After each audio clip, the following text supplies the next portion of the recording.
Europe 1.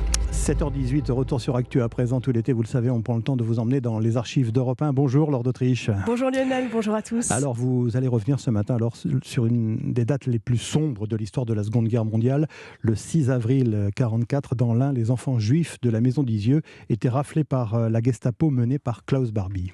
Oui, Klaus Barbie et ses hommes emmènent de force 44 enfants juifs. Ils sont ensuite envoyés à Auschwitz. Simon avait 7 ans en 1944. Il a échappé à la rafle. Il avait quitté la maison d'Isieux 2 mois plus tôt pour rejoindre une famille d'accueil. Il témoignait sur Europe 1 en 2015. Au moment du procès de Klaus Barbie en 1987, un dessin d'enfant est montré, un enfant d'Isieux, et cela lui avait rappelé des souvenirs. J'ai retrouvé le dessin et il était signé Isidore Kershman, 11 ans. Et le malheureux Isidore Kershman fait partie des 44 enfants arrêtés et déportés. Les noms des 44 enfants juifs, Adolphe Vézanson les connaît par cœur. Il a 10 ans lorsqu'il est caché dans cette maison en 1943. Ses parents sont revenus le chercher quelques semaines avant la rafle. C'est grâce au hasard que j'ai la vie sauve, disait-il devant l'entrée de la maison d'Isieux. Quand je regarde la plaque qui est au mur, je ne peux pas le supporter parce que c'était mes petits copains qui sont restés ici et qu'on a laissé quand on est parti et qu'on n'a jamais revu. Il faut qu'on témoigne, c'est sûr, c'est évident,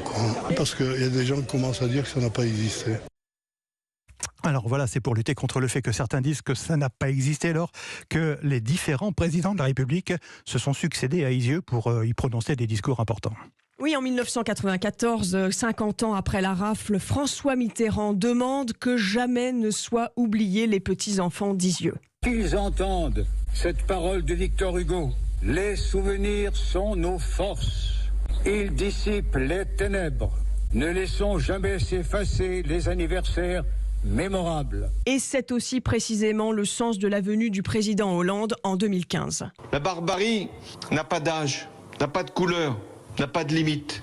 Et plus que jamais, l'histoire nous livre ses leçons pour le présent. Cette maison d'Isieux, isolée entre la Chartreuse et le Vercors, était tenue par le couple Zlatin. Le jour de la rafle, les 7 éducateurs présents sont aussi emmenés, dont le mari de Sabine Zlatin, la directrice. Elle témoignait sur Europe 1 en 1994. J'ai perdu mon mari, j'ai perdu une dose d'amour inestimable dans l'amour des enfants. Donc je n'ai jamais oublié, et c'est une plaie qui se fermera qu'avec ma mort. Sabine Zlatin meurt 2 ans plus tard, en 1996. La maison d'Isieux est aujourd'hui telle qu'elle était pendant la guerre. Les pupitres, les dessins, les lettres d'enfants sont toujours là. Merci beaucoup Laure d'Autriche. Ne bougez pas dans un instant. Lucas Courtin et Jean-Claude Perrin nous rejoignent pour les compétitions de l'été.